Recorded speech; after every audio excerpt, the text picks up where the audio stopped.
Hello and welcome back. I'm Lincoln, and today we're going to go into Nomad Sculpt and I'm going to show you how to turn all of these base mesh primitives into all of these base mesh primitives using one simple step.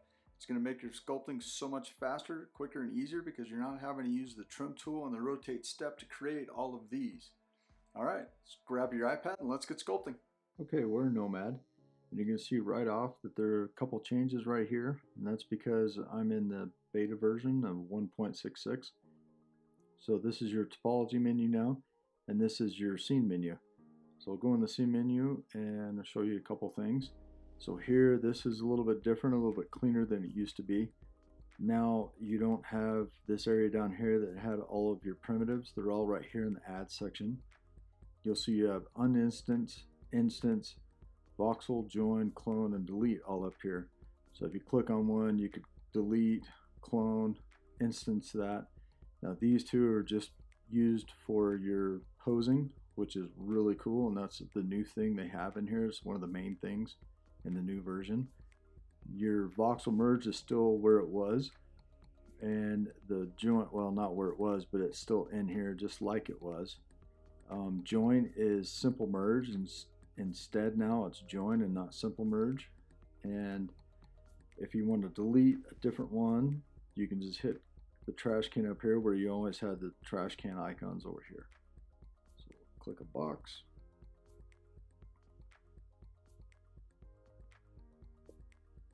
Okay, so that's in there. Now we're going to go into the topology menu. We're going to drop that all the way down to 0, and you'll see why in just a minute. Now I just want you to see the difference between all of these. So you have the cone, cylinder, the torus. This is the normal sphere you have when you open up Nomad with this one right here, and then this guy over here is the UV sphere. Now there is a difference between these two when you use the topology menu to drop these down like we're going to do. So if you do that with the normal sphere, go into topology and drop that down, it goes to a cube or kind of a weird cube ball thing. That doesn't, I just wanted to show the difference. That's not something I would normally use. So instead we'll go to the UV sphere. We're going to go into the topology menu, and we're going to drop this down, the topology down. So you drop this all the way down. You can see it makes a nice triangle cube thing. And if you bump it up one, got a nice shape. Let's bring it over, you can see a little better. Bump it up one more time. Now you have pentagon, pin that open, hexagon, 7, 8 sides. So you get the idea. It'll turn back into a ball if you keep going. Okay, so the one that's the most useful out of all these is probably the cylinder, which probably sounds weird, but if you drop this all the way down, you have this nice triangle shape that you can use. Okay. Bump it up once, you got a cube, which, okay. But this is nice. You get a pentagon, a hexagon, and then it'll jump up to 12. Okay, so that's pretty useful. And then the cone does some pretty cool things too. So this one makes a nice triangle shape. Squeeze it down. Okay. Bump it up. Bump it up one, you get a nice pyramid, and so on and so forth. So 5, you get your pentagon, and then your hexagon, and this jumps up to 12. Okay, so the last one, well, not the last one, the last one of these we're going to use this subdivision change on is the torus.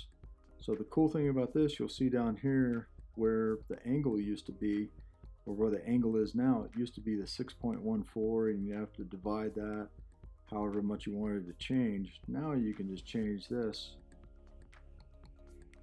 by the drag slider, or you can put a number in.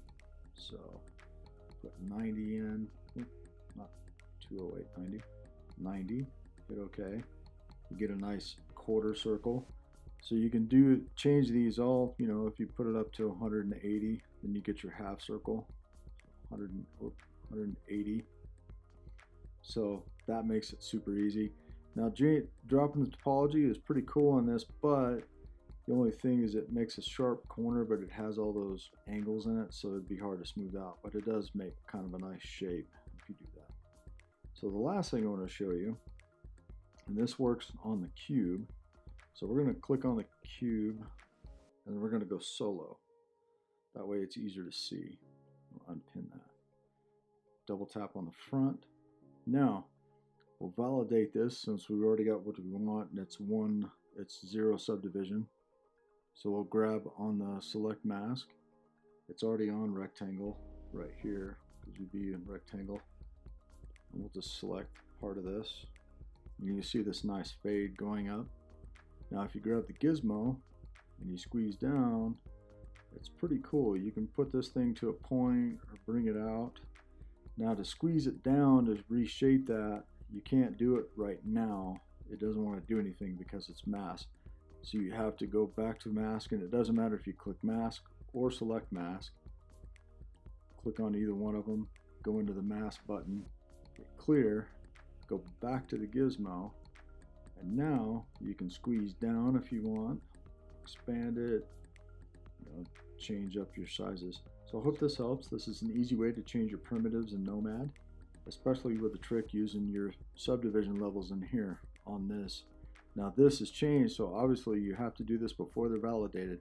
So once you validated a shape, you're not able to do that. So like this one, we could still do something with it because it hasn't been validated.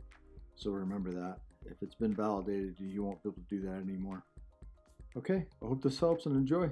I'll see you next time.